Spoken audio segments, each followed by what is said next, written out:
Welcome to the Jill on Money Show. It's Thursday, September 7th, and it is the first time that Mark and I are speaking since our August vacation break. And so I'm going to bring Mark on the air to have a little bit of a deep download because we exchanged a few pictures early on in his travels.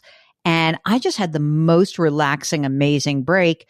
So the first thing I say to Mark is like, well, how was it? It was fun.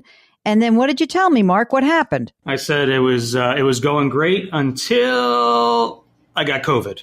Oh, so what happened? First of all, let me just look at my phone and see when you sent me that. So Mark sends me pictures when they got to London because, of course, is there anyone else in your life who's checking in on you? Because I see that I'm a little bit of, I'm like, oh, everything okay? And did you leave? Did you arrive? And then that was on August 20th. So 21st, you sent me a picture of Theo in London.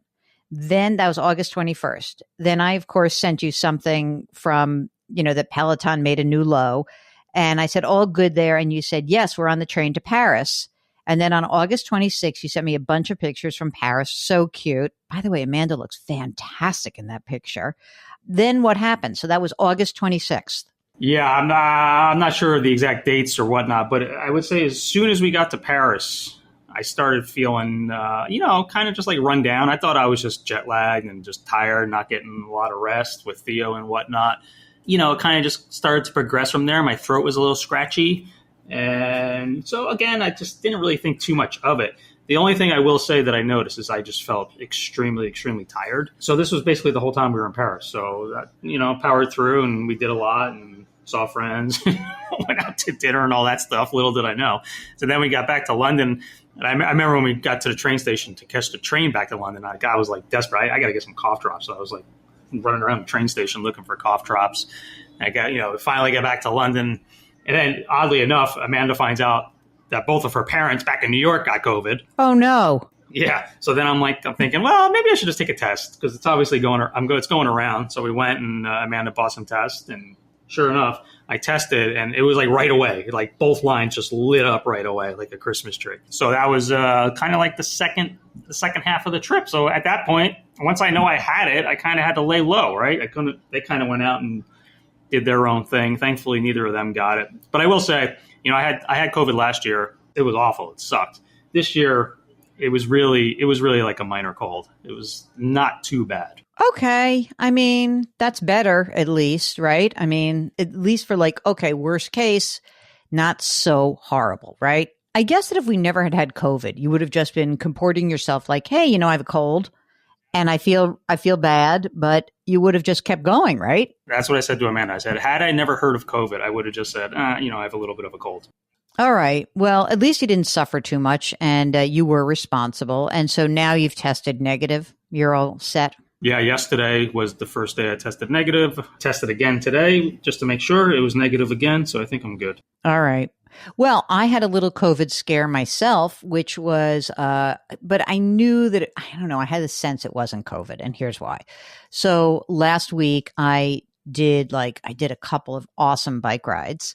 And the end of August, I just powered through and I did 3 big bike rides in a row just to kind of get my chops for my big ride coming up, even though I'm doing virtual, but I did one ride that I just killed it. I just went all out by myself for an hour and 20 minutes. It was amazing.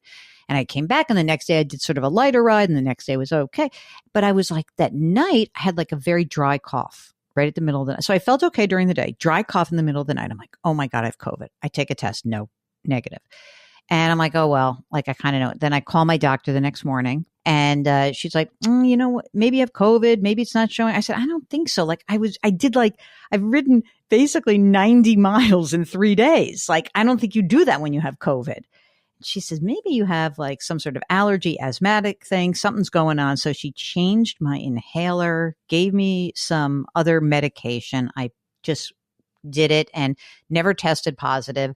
And, but I did, make myself good and crazy about it. But it's all over. I feel great. I had an amazing vacation, totally restful. Unbelievable how restful it was.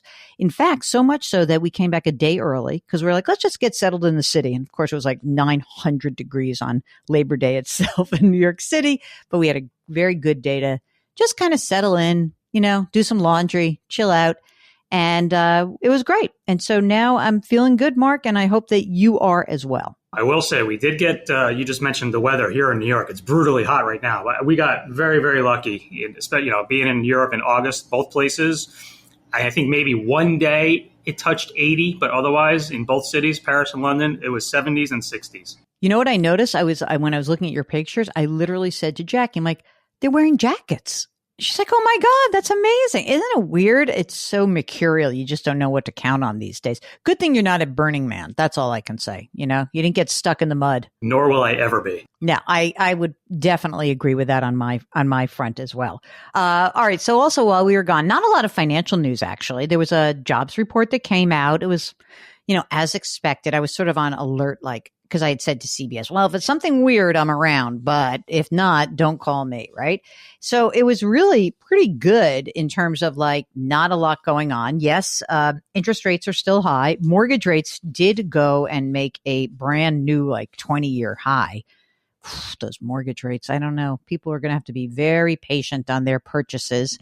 All right, so let's do some emails because we got a bunch of stuff going on here. This is from Sharon, which says this is great because the timing is perfect. We are in early September, and you know what happens on October 1st, Mark? It is Student Repayment Loan D-Day. It starts up again. And so Sharon writes, it's finally happening. Student loan repayment has come for all of us. So here's Sharon's deal. She says, I'm 37 years old. I'm single, no kids except a doggy. She's a different kind of kid. $22,000 in student loan debt coming up for repayment. I am lucky. My parents have offered to pay off one loan, which is $10,000. I think it's because my younger sister just got married and I'm still single. That's great. Question, should I kill off the other one quickly or pay over time until it's done? Is there a better use for my money? Let me see. I just want to look at it's interesting. So let's just do a little bit of her background because the one thing I'm interested in, I'm not sure she puts it down as the interest rate on the student loans, but they're pretty high right now. But here's what she does. She makes $84,000 in a nonprofit job. She's got a car loan that is 5%. She owns a home, which is great. She's a duplex and she's got a nice mortgage at 3.75%. And because of the duplex, she gets rent from the other one. And she said she spent, she pays about an average of $500 a month out of pocket, and then the student loan debt of $12,000. She's got in savings $43,000 high yield savings, $18,000 in a traditional IRA, about $6,000 in a Roth, $52,000 in a Roth in a 403b. She contributes 10%, gets an 8% match. Wow! Here's what she's saving for: 2 new boilers, approximately $18,000. Wow, that's a lot. Mark, do you want to read the second one so I don't have to read that? Or I want to hear you read it. This is a very common thing nowadays. Freezing her eggs, $7,000 to $10,000. It seems like it shouldn't cost that much. Anyway, I'll do the next two. She wants to buy another house. And then she says she's saving for getting married. She says, know any Jewish matchmakers? You're talking to one, Sharon. Okay, so here's the question. I think that the issue is that I would normally just say, yeah, of course, take the $43,000 from the high yield savings, right? And of course, pay off your student loans. However, what's with these 2 new boilers? When does that have to happen? So I'm unclear as to the timing. So my theory on this would be let your parents pay off the one loan, right? You have $12,000 left. So of the money that you have in your high yield savings, your $43,000, if the boilers have to get done now, just do it and stop saving for it and be done. If they don't have to be done now and it's just sort of off in the distance, then I probably would maybe pay down. Maybe I'd put $5,000 on the student loans and keep paying the rest and then keep doing the boilers. It's just a matter of timing, but I wouldn't pay down the car loan. I would look to accelerate the pay down of the student loans, but balance that against when you think you're going to need the boilers and the freezing of your eggs. Again, I don't know the timing of all of this. So if the freezing has to happen first, let's prioritize. Let's guess that it's 1, 2, 3. That 1 is eggs, 2 is boiling eggs. We're hard boiling your eggs. Eggs boiling. We're actually doing the opposite. So it's freezing eggs, boiling your oil, and forget the buying of the house. Let's say that we have $15,000 total right now of surplus savings to use. We're going to turn it back on you, Sharon. What's the priority? Do we do the eggs first? Number one, right? If that's eggs first, and that's your 7 to 10 grand, and is the boiler on the back burner, then, maybe pay half the student loans down with the rest or some chunk. I don't know. But that's what we need to know. We need to know the timing of this. Fair? All right, let's move on. This is from Nicholas, who's going to buy a condo in Florida. Oh my gosh, here we go. I have $150,000 in my Roth.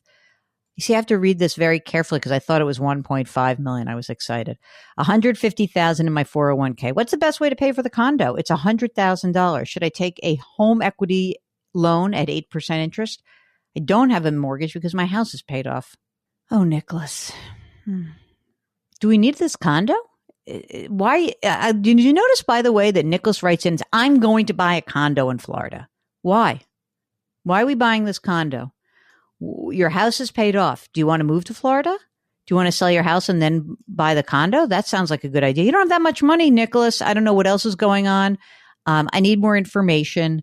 Before you start plunking money down for a condo, we really need to know more of what's going on in your life. And if you have a big pension, maybe I'd feel better about it. 8% doesn't make me feel good about anything. I don't know about you, Mark. I'm always interested in these people. They're like, oh, I'm just going to buy a condo. It's not so cheap. The dollar amount might not be that much, but financing it, how are you paying for it? Well, I need more information. I do. This is when would be a reasonable time for me to retire, from Wanda, who she and her husband love the podcast. Can I read this? Maybe you should read it, Mark. I don't like reading this because it's a nice thing about me. And it sounds weird when I say it, but I'll read it anyway.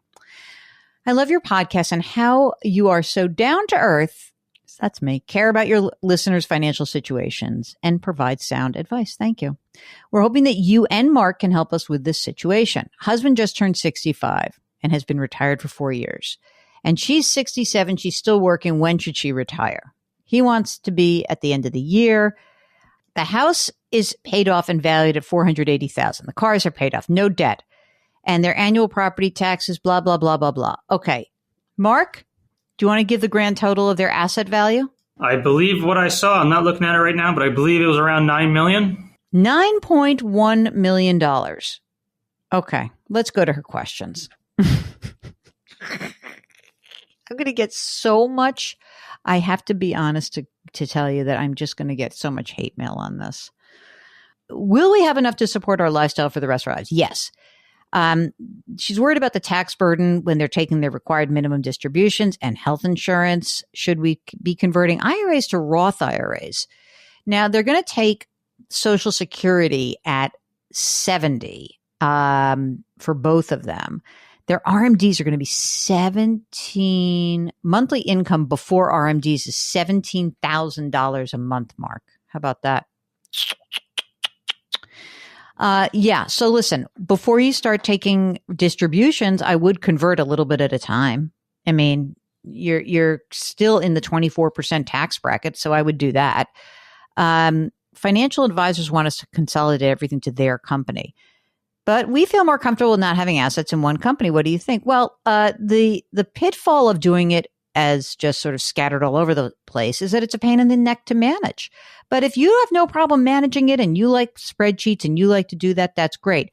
I mean, the other thing to think about is potentially maybe you start to have just fewer relationships because you have a lot of them right now. So maybe you just say, well, you know what we're going to do? We're going to have, I don't know, like you have a TIAA. So maybe you have a TIAA, a Vanguard, and a Fidelity, and that's it. And get rid of some Invesco and all this stuff. And maybe it's just over time you'll start to consolidate even more. But it's just a pain in the neck to manage. That's the only thing that's really the issue. Anyway, you have so much money, and we are delighted to tell you that yes, feel free to retire and not worry.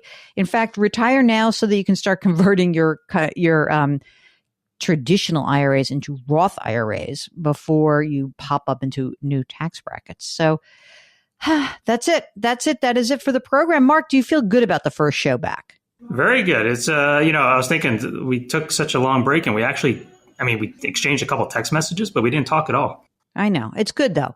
It's good to get that. My brain is now kind of, cleared out. Feels good. Very happy. All right. So listen, gang, if you have any financial concerns, if you were walking on the beach, walking in the mountains and something happened and you're like, I have a question for Jill. Well, just know that we are here for you. We are always here for you. Mark is now very much better. I'm very happy about that. All right, listen, if you have any sort of question, we're back on the email train. So don't worry, we'll got you. And we'll start scheduling more of you for calls and getting on the air live with us. All you need to do is go to JillOnMoney.com, click the Contact Us button. Let us know if you'd be willing to come on the air. Don't forget to sponsor my ride. $5, $10, $20, whatever you got. We are fast approaching, and here I am putting miles on. Miles. Get your fanny in the seat is what one of my friends said. That's the best way to train. So thank you all for thinking of me, and we totally appreciate that.